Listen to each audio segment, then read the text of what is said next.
Oi pessoal, aqui é o professor Rafael Ivo e continuando a série sobre OpenGL com a linguagem Python, nesse vídeo eu vou continuar o programa que a gente começou no vídeo anterior e desenhar alguma coisa na tela, certo? Bem, vocês podem observar aí que eu coloquei comentários ao lado de cada instrução do código da aula passada para resumir o conteúdo visto. Então, você pode dar aí um pause no vídeo, né, para ler e relembrar o que cada instrução aí está fazendo. Por enquanto, a gente está só abrindo a janela com o Canvas OpenGL, mas sem desenhar nada, né? Então, estou executando aqui para vocês observarem.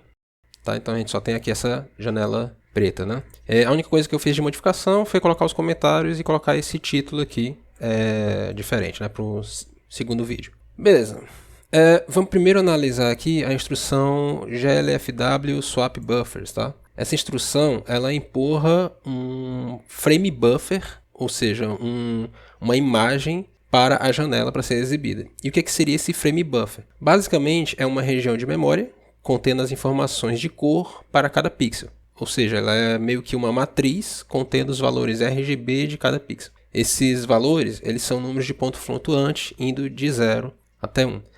Já há 2 vídeos da parte da teoria de computação gráfica, né, colocados explicando sobre frame buffer e sobre cores, tá? Então, eu sugiro, se você quiser mais detalhes sobre esse assunto, conferir lá. Ok, se eu quiser desenhar qualquer coisa aqui na tela, certo? Eu vou ter que desenhar no frame buffer. E só então é que ele vai ser exibido na tela. E para organizar a nossa aplicação aqui, eu vou criar 2 funções com finalidades diferentes. A primeira função, eu vou chamar ela de init. E para que ela vai servir? Vai ser uma função para configurações iniciais da minha aplicação, certo? E a segunda função vai ser uma função chamada render. E essa função tem a finalidade de atualizar a renderização da cena.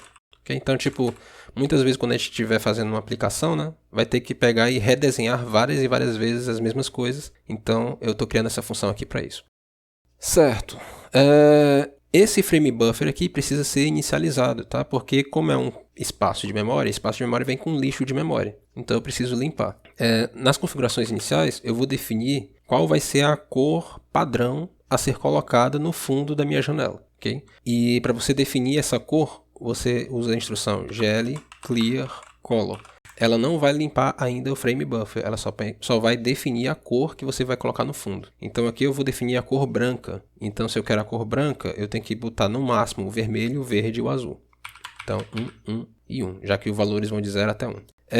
Outra coisa é que esse comando exige um quarto argumento, que é a opacidade, né? Então por exemplo, se fosse totalmente transparente aqui seria 0, totalmente opaco 1. Tá? A gente não vai criar janelas transparentes, então mantém aqui sempre como 1. Aqui está um alerta, né, porque eu ainda não incluí a biblioteca OpenGL, certo? Porque isso aqui é um comando OpenGL, não é um comando glfw. Então, para você incluir a OpenGL aqui, o nome da biblioteca é opengl.gl, certo? No caso aqui, todas as instruções do OpenGL começam com a letrinha aqui, né, as letras GL. Então, nesse caso aqui, diferente da glfw, eu gosto de colocar assim, from opengl.gl import asterisco, que aí incorpora todas, né? E eu não preciso ficar escrevendo o nome da biblioteca, o nome do módulo aqui na frente.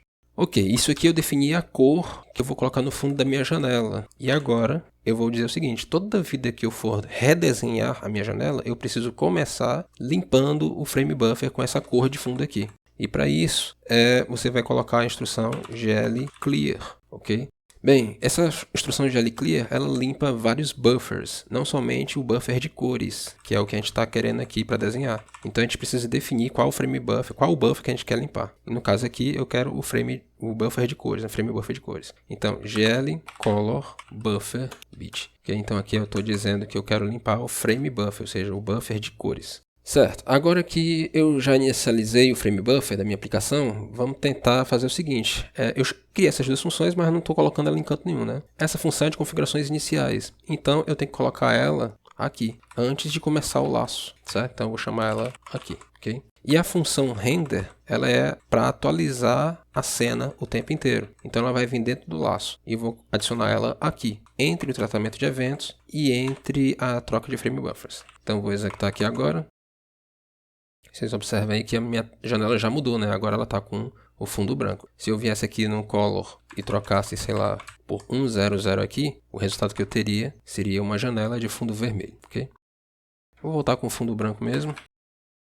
Agora que eu já inicializei o frame buffer, né, colocando uma cor de fundo nele, vamos tentar desenhar alguma coisa. E antes de eu começar aqui, você precisa saber que a OpenGL ela possui um sistema de coordenadas, onde a gente define os nossos objetos. Só que um sistema de coordenadas ele é teoricamente infinito, certo? Na matemática, um sistema de coordenadas ele é infinito. Então, a OpenGL foi necessária definir uma área específica que vai ser escolhida para ser exibida na tela. No caso da OpenGL, a escolha foi a área entre as coordenadas -1 a 1. Isso tanto no eixo x, quanto no eixo y, quanto no eixo z. No caso, o eixo x ele aumenta da esquerda para a direita, o eixo y aumenta de baixo para cima, e o eixo z, que é perpendicular aos outros dois, ele aumenta saindo da tela, porque ele segue a regra da mão direita, tá? Então, isso vai ser muito importante aqui para quando eu começar a chegar na parte da câmera, desenhos de objetos 3D, tá? Então, fica atento. Por enquanto que a gente está só desenhando coisas 2D, tá? Então, eu só vou definir aqui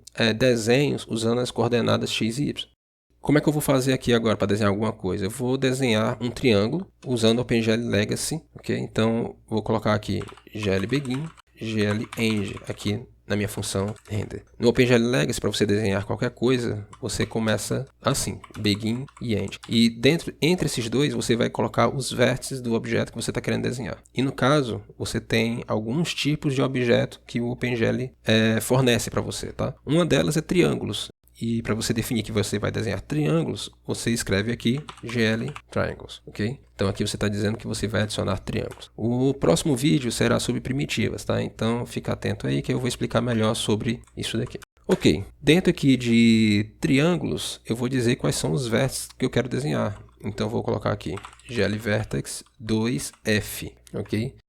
glVertex significa que eu estou dando uma coordenada de um vértice, 2 significa que esse vértice ele é um vértice 2D, e F significa que eu estou inserindo coordenadas de ponto flutuante, tá? Bem, já que as coordenadas são de -1 até 1, eu não posso botar coordenadas maiores do que, né, esses valores, tá? Então eu vou colocar aqui esses vértices aqui. Você observa que eu mandei desenhar, certo? Mas não está aparecendo o meu triângulo aqui, tá? Isso aconteceu por quê? Porque o fundo da minha janela é branco e o triângulo também é branco, ok? A cor padrão que o OpenGL coloca, né? Percebe que eu não defini cor nenhuma para o triângulo. Ele definiu a cor branca, então o triângulo branco sobre fundo branco, você não está conseguindo enxergar aqui o triângulo. Então, para eu alterar aqui a cor do triângulo, eu vou usar o comando glcolor3f. E aqui eu vou definir os valores RGB da mesma maneira como eu defini aqui no GL Color, tá? No caso, eu vou colocar 100, ou seja, um triângulo vermelho, ok? Então eu vou executar aqui agora. E tá aí, então agora a gente está observando aí uma aplicação, fundo branco, triângulo vermelho aparecendo aqui na tela, tá? Esse primeiro vértice -0,5, -0,5 é esse vértice aqui do canto inferior esquerdo. 0,5, -0,5, ele está à direita, né? Porque a coordenada x é positiva, então ele está bem aqui, certo? Então é o segundo vértice. E o terceiro vértice, coordenada x igual a 0, y igual a 0,5, ou seja, esse vértice aqui superior. Tá. Lembra que eu falei sobre a OpenGL ser uma máquina de estados, tá? Todos os vértices aqui ficaram vermelhos porque eu defini glColor aqui em cima. Isso significa que tudo que vem depois vai receber essa mesma cor, ou seja, todos os vértices em seguida recebem a cor que eu defini aqui em cima. Porém, se eu modificasse a cor aqui no meio, enquanto eu estou desenhando, então, por exemplo, aqui eu defini como vermelho, desenhei os dois primeiros vértices e depois coloquei aqui esse, vamos botar uma outra cor aqui, vou botar branco, vai. O que a gente vai observar aqui vai ser o quê? Que eu tenho dois vértices vermelhos e o vértice branco aqui em cima, tá? Porque esse vermelho aqui foi ativado, os dois vértices que vieram em seguida receberam essa cor que estava ativa naquele momento, então os dois ficaram vermelhos. E esse último vértice aqui recebeu o branco, né? Porque o estado da cor já tinha sido alterado para ele. Uma coisa que você também pode perceber aqui é que você teve essa transição suave dentro do triângulo, né? Eu defini vermelho aqui e branco aqui em cima e você tem uma transição suave de cor dentro do triângulo. Isso acontece porque o OpenGL, quando você define os valores para os vértices de um polígono, ele faz interpolação bilinear para definir esses atributos para a parte interna, tá? Não somente cor, qualquer atributo que você defina para os vértices de um polígono, ele vai fazer interpolação linear aqui para a parte interna. Então assim, a minha intenção aqui não é ficar no OpenGL Legacy, né, que eu estou mostrando aqui para vocês. A minha intenção é transitar para o OpenGL moderno. Então eu já quero criar um certo costume aqui para você, que é o seguinte: ao invés de pegar e ficar colocando GL Vertex com coordenada a coordenada aqui, eu vou definir o seguinte: eu vou criar um tipo de lista contendo todas as coordenadas e vou executar aqui um laço passando por essas coordenadas, tá certo? Então vamos lá, eu vou criar aqui globalmente a lista vértices e essa lista vértices vai conter essas 3 coordenadas aí.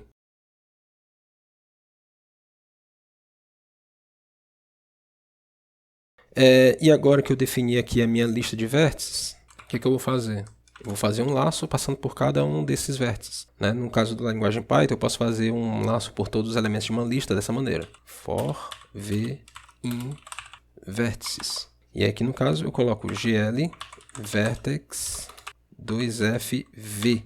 Tá? Dessa vez eu não coloquei apenas f, coloquei v porque eu vou passar todas as coordenadas de uma única vez. Quando a gente coloca apenas até 2f, eu preciso definir as duas coordenadas, o x e o y separadamente. Mas quando eu coloco esse v aqui, eu estou dizendo que eu vou inserir uma lista contendo as duas coordenadas de uma única vez. E vocês observam que nessa lista vértices, cada elemento dela é uma lista contendo as duas coordenadas. Então, vou executar aqui o código novamente. Está aí o nosso triângulo vermelho, porque eu defini aqui uma única cor para todos os vértices, né? Certo. Normalmente, gente, quando a gente vai desenhar qualquer coisa no OpenGL, a maioria das aplicações, você tem um atributo diferente para cada vértice, tá certo? Então aqui eu estou definindo uma cor fixa para todos os vértices, mas a maioria das vezes você tem uma cor diferente para cada vértice e outros atributos que eu vou colocar mais para frente. Então, para a gente criar esse costume aqui, eu vou fazer o seguinte: eu vou criar também uma lista de cores, só que dessa vez eu vou definir uma cor para cada vértice. Por exemplo, para o primeiro vértice eu vou definir uma cor, para o segundo vértice uma outra cor e para o último aqui uma outra cor. Então eu vou fazer o seguinte: o primeiro vértice vai ser vermelho, então vai ser 1, 0, 0. O segundo vértice vai ser verde, então 0, 1, 0. E o último vértice será azul, então 0, 0, 1. Okay? Não vou mais usar esse glycolor aqui.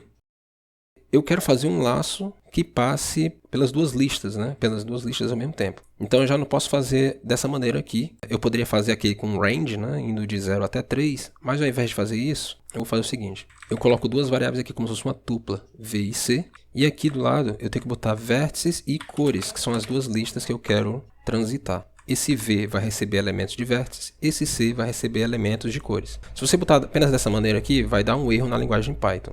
Então, o jeito de você pegar e conseguir fazer um laço com duas variáveis transitando por duas listas ao mesmo tempo é colocando elas duas e conectando elas duas pela instrução zip, certo? Porque essa instrução zip, ela vai fazer o quê? Ela vai pegar as duas listas e formar pares com elas, de elemento a elemento. Então, ele vai fazer um par vértices, cores, vértices, cores, vértices, cores, com os elementos em ordem. E para cada par, ele vai atribuindo para esse v e para esse c. O v eu já estou aplicando aqui GL Vertex. E o C eu vou colocar no glycolor. Então, vou botar aqui glycolor 3fv. Da mesma maneira, porque agora eu estou passando todos os valores RGB de uma única vez. Então, aqui, C, executando.